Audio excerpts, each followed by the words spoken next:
कि आज ये 43 इयर्स तक मेरा साथ दिया।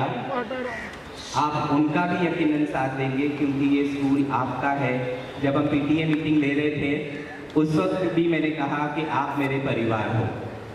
मुझे नहीं मालूम था कि एनुअल डे से लेके आज अक्टूबर इमीडिएटली फिर 8 महीने में मुझे आपके सामने आना पड़ेगा। मीटिंग में आने से पहले मुझे बीएमसी की एक नोटिस मिली, इसी के लिए हम थोड़ा चर्चा कर रहे थे कि ये नोटिस के बारे में, क्योंकि एक्शंस इतने फास्ट हो रहे हैं कि 6 तारीख से लेके आज 13 तारीख है, एक हफ्ते के अंदर 5 डिपार्टमेंट्स ने स्कूल का इंस्पेक्शन किया, नोटिसेस बन गई और आज हम तक पहुंच भी गई। तो अथॉरिटीज़ ने बहुत स्विफ्टली काम किया, उनका भी हम शुक्रिया अदा करना चाहते हैं। सबसे पहले तो जो आज अपन मीटिंग करने जा रहे हैं, मेरी आप सबसे गुजारिश है कि ये मीटिंग बहुत ही शांतिपूर्वक होगी, क्योंकि आज स्कूल में 1981 से लेके या 92-93 से जब मैंने सोशल काम शुरू किया समाज को जोड़ने का, हमने ये कहा कि हम एकजुट रहेंगे, समाज में लॉ एंड ऑर्डर का प्रॉब्लम नहीं होगा, ऐसे कोई सोशल मीडिया पे पोस्ट नहीं डालेंगे जिससे किसी का भी कोई भी ये कर रहा हो या कोई भी करने की कोशिश कर रहा है, किसी का मन नहीं दुखना चाहिए। क्योंकि हम ये निषेध वगैरह इसके बहुत से फेवर में नहीं है, क्योंकि मैंने हमेशा अमन और शांति का काम किया है। हम ऐसा कोई भी सबको सलाह देंगे कि ऐसी कोई काम नहीं हो जिससे जो हमने इतने साल काम किया उसके ऊपर कोई दाग लगे। रही बात जो एलिगेशंस लगाए गए हैं, जो एलिगेशंस चिल्ड्रन वेलफेयर सेंटर पे लगे हैं, जो मुझ पे लगे हैं, उसके लिए हम कोशिश करेंगे कि ज़्यादा से ज़्यादा जो मेरी तरफ से रिप्लाई होगा वो आपको समाधान करेगा। पब्लिकली शायद आज हम इस सिलसिले में, चाहे वो वीडियोस वायरल हो, मेरे खिलाफ एंटी पब्लिसिटी चले, प्रेस रिलीज आए या जिस भी प्रकार का कोई हरकत होगा, क्योंकि मैं आपको एक बात बताऊं, मैंने पिछले 6 महीने से देखा कि मुझे अलग अलग प्रकार से अटैक किया जा रहा है। एक इंस्टीट्यूशन जो पिछले 43 इयर्स से चलता है, जिसकी ना कोई एजुकेशन डिपार्टमेंट में या किसी की बिल्डिंग प्रपोजल डिपार्टमेंट में या एई मेंटेनेंस में बिल्डिंग प्रपोजल जो के वेस्ट वार्ड है, या as a matter of fact जिन्होंने जगह ली है एई स्टेट में, आज तक एक भी कंप्लेंट नहीं हुई है। 6 महीने में ये सारी कंप्लेंट्स शुरू हुई है कि 43 इयर्स के बाद शायद हमारे कंप्लेनेंट्स के ध्यान में आया होगा कि ये स्कूल बराबर नहीं चलता है।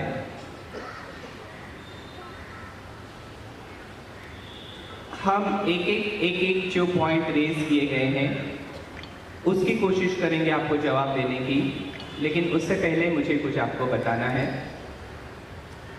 अपनी पास्ट के बारे में, या जहाँ से मेरी शुरुआत हुई उसके बारे में, क्योंकि ये वक्त है मुझे सबका आभार मानना है।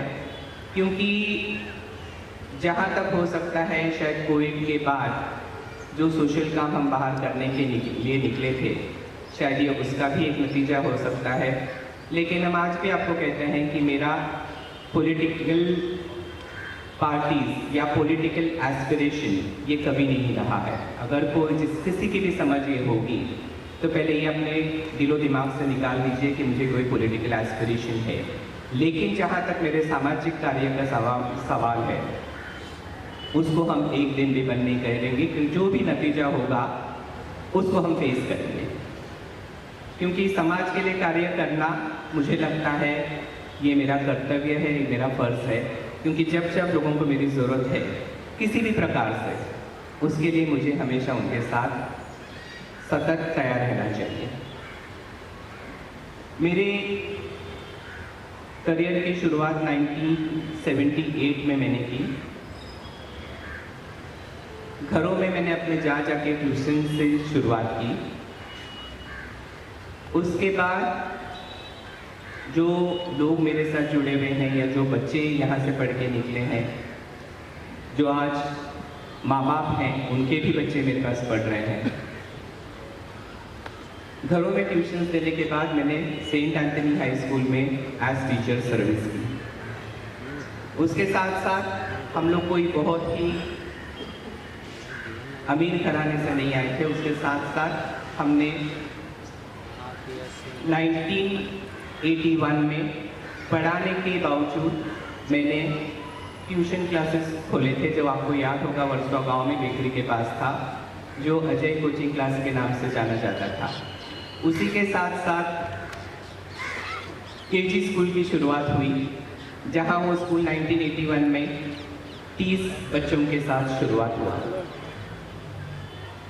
इस सफ़र में 40 साल के सबसे पहले हम सभी पार्टियों का धन्यवाद कहना चाहेंगे।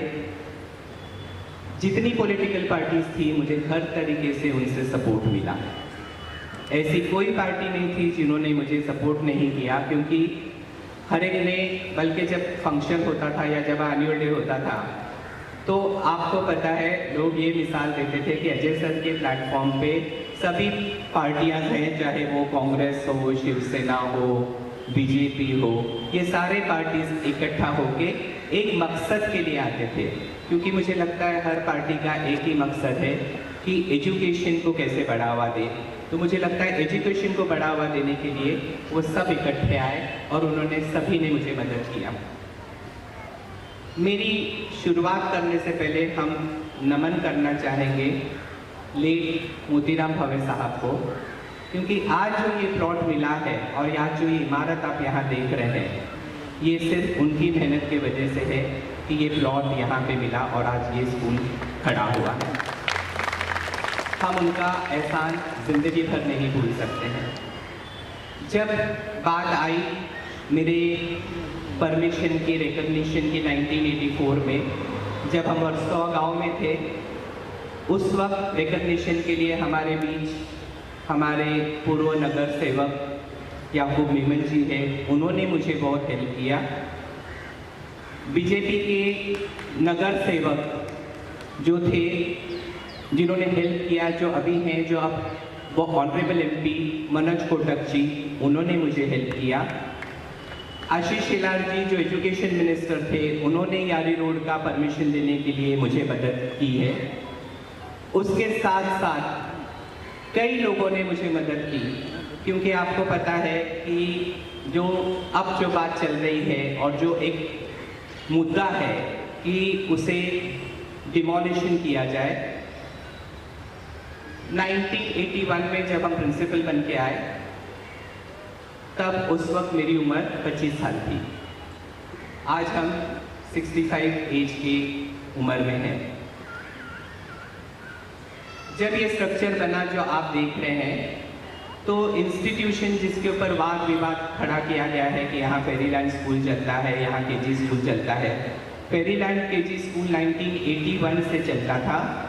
1994 का हमारे ट्रस्ट का एक रेजोल्यूशन पास हुआ, क्योंकि आपको पता है कि जो केजी का जो बॉडी है, क्योंकि आपको एक बात याद रखना पड़ेगा कि जो 1981 में जो स्कूल बना था और 1984 में मुझे फर्स्ट रिकॉग्निशन मिला था बीएमसी से, उस रिकॉग्निशन को के पाने के बाद मसला ये था। मैं हादसा बोलता हूँ।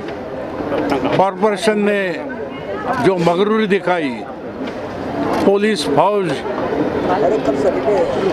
ऐसे पद्धति से आए, इससे निषेध करने के लिए आज ये स्कूल बंद रखा सभी टीचरों ने। हम यहाँ के सभी लोक प्रतिनिधि उनको बुलाया, उसमें से मुझे भी निमंत्रण था। मैं यहाँ के सपोर्ट के लिए आया हूँ। ये 30 बरस पुराना चल रहा है ये CWC।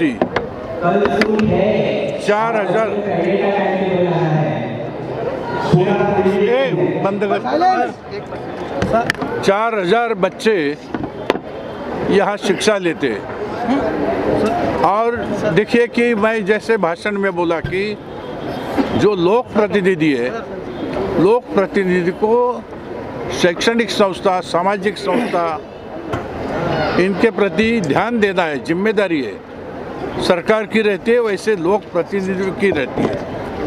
लेकिन यहाँ अपने अधिकार का गैर इस्तेमाल करके यहाँ के MLA ने कई झूठी खबरें कॉरपोरेशन को बताई और कॉरपोरेशन ऐसे ढंग से आए कि जैसे कि यहाँ कोई एंटी सोशल एक्टिविटी चलती है। ये कॉरपोरेशन को भी शोभा नहीं देती है, पुलिस दल को भी शोभा नहीं देती है। अगर कॉरपोरेशन को इतनी हिम्मत है, पुलिस को इतनी हिम्मत है, तो असामाजिक तत्व और अनऑथराइज्ड स्ट्रक्चर और अनऑथराइज्ड एक्टिविटी इस क्षेत्र में चलते पूरे मुंबई में, उसको रोकने का काम करे। इतना अधिकार जो आपके पास है तो उसका सही इस्तेमाल कीजिए, ताकि CW जैसी बहुत अच्छी संस्था 4,000 विद्यार्थियों को शिक्षा देने का काम गए 30 बरस करती है। ये निषेध मैं करता हूँ इनका, और मैंने इसके बारे में आपसे जो मैं बोलता हूँ वह लिख के भी दे दिया है कमिश्नर ने, और मैंने एक्शन मांगा है कि जो अधिकारी, जो पुलिस ऐसे विदाउट परमिशन जिन लोगों ने ये संस्था में एंट्री की है उसके ऊपर कार्रवाई करे।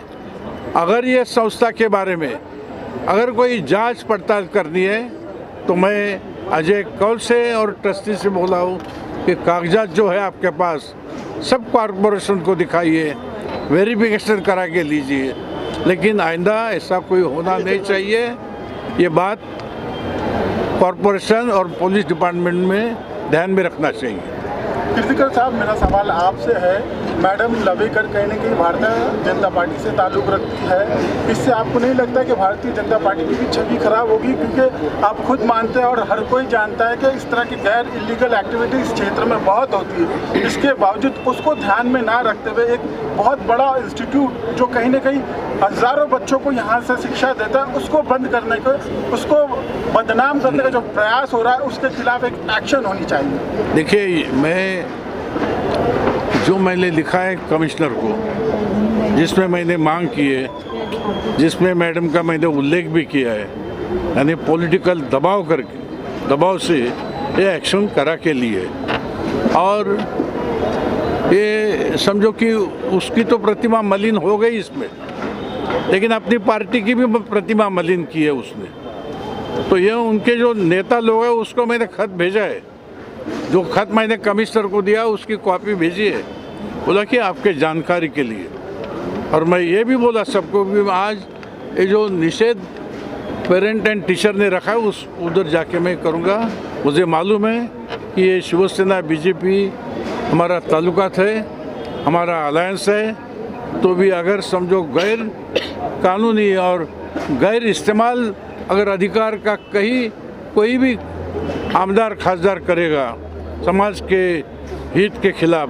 भावनात्मक हो गए, बहुत ही इमोशनल हो गए। क्या आपको लगता है कि आप इतने वीक हैं कि आपको इतना इमोशनल होने की ज़रूरत पड़ी? हज़ारों लोग आपके सपोर्ट में, ऐसी कौन सी बात है जो आपके दिल को छू गई और बहुत दुख पहुंचाई आपको? देखिए, ऐसा है ना कि इंसान, जैसे मैंने कहा कि ये स्कूल की बिल्डिंग प्लान के मुताबिक बनी है और 40 साल या 30 साल पुरानी बिल्डिंग जब बनी है तो यकीनन अगर कोई इसमें माइनर चेंजेस होंगे या कोई प्लान के मुताबिक कोई चीज़ ये हटाई गई होगी यहाँ से वहाँ, तो उसका हम लोग या तो पेनल्टी भरेंगे जो बीएमसी के रूल्स में है, उसको रेगुलराइज करने की कोशिश करेंगे।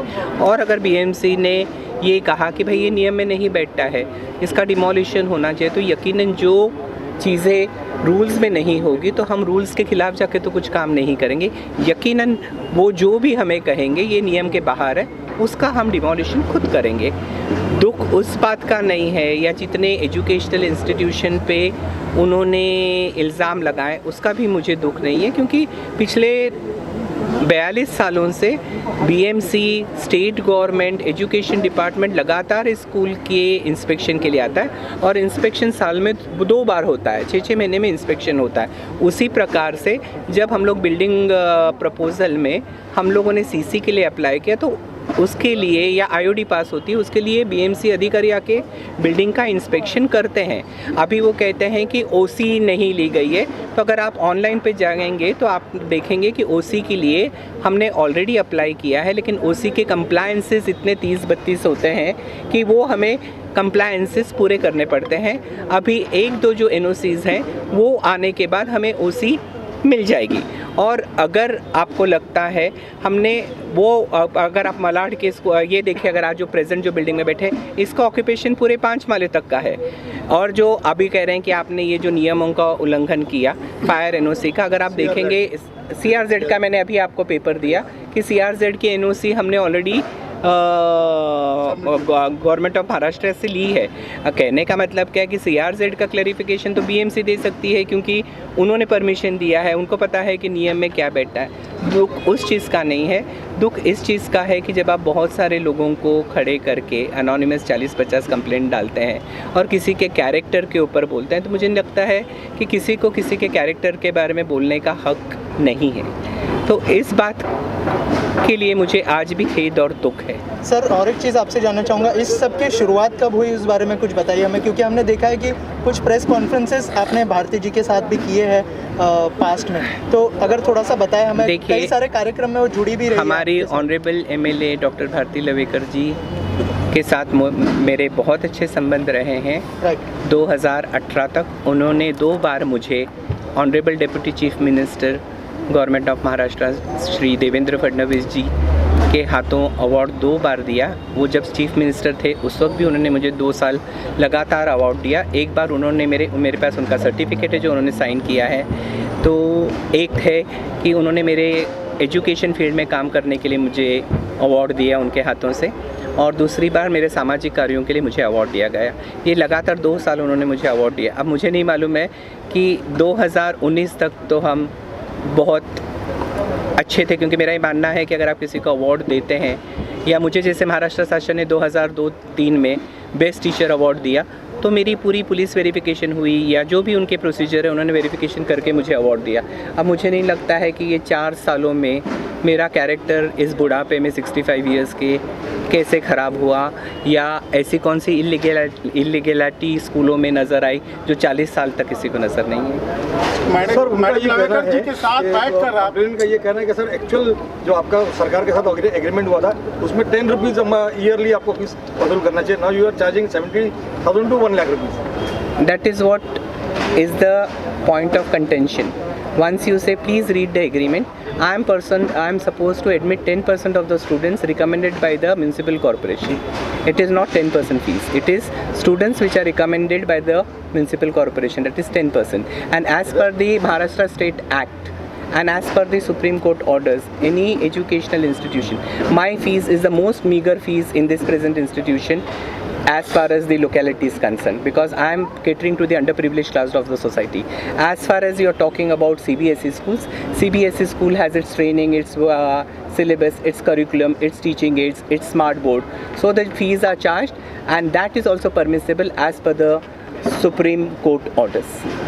सर, ऑल्सो कहा जा रहा है कि 1 रुपीज़ लीज पे लिया गया था, उस बारे में अगर सर कुछ क्लियर। मैंने ऑलरेडी ये बात को बहुत डिटेल में क्लियर किया है कि 1 रुपी प्लॉट नहीं था। जब मेरे को सैंक्शन किया गया था उसकी रेट्स लगाए गए थे 300 रुपीज़ पर स्क्वायर मीटर, और चैरिटेबल ट्रस्ट होने के नाते उसका 10% उन्होंने कैलकुलेट किया। कैलकुलेशन के मुताबिक वो होता था 90,000, और 1,78,000 2 साल का ग्राउंड रेंट मैंने सिक्योरिटी डिपॉजिट बीएमसी को भरा।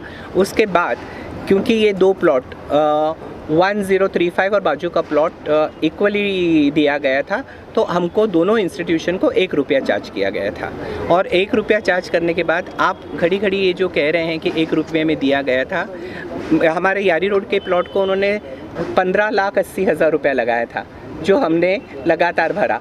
बलाड के प्लॉट को उन्होंने 2,80,000 रुपीज़ लगाया, जो आज हर साल हम भर रहे हैं। और एक बात है ना कि 1 रुपया देने के बाद तो आप प्लॉट की बात करते हो, उसका कंस्ट्रक्शन, उसके टीचरों की पगार, उसके नॉन टीचिंग स्टाफ के पगार, उसका मेंटेनेंस, बच्चों का बेंचेस, डेस्क, स्मार्ट बोर्ड्स, या जो मुझे असेसमेंट BMC लगाती है, जो मुझे टैक्सेस लगाती हैं, और जो इलेक्ट्रिसिटी बिल जो आज ये स्कूल का 2 लाख के करीब है महीने का, तो मुझे नहीं लगता कि वो 1 लाख रुपए में इंक्लूसिव है। ठीक है, Any more questions?